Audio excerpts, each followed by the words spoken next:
For users of Windows 11, follow these steps to change port.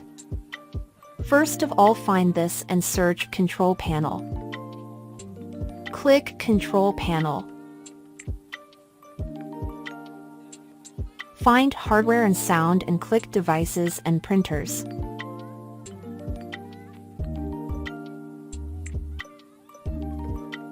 Right-click the USB printer WT and choose Properties.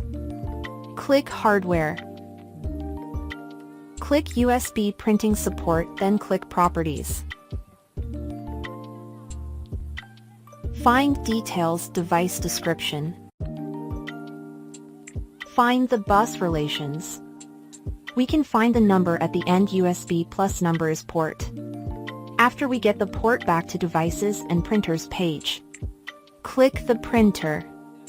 Right-click to find the printer properties. Click on Port.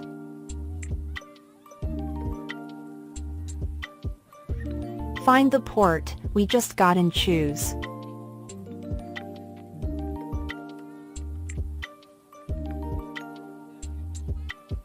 Thank you.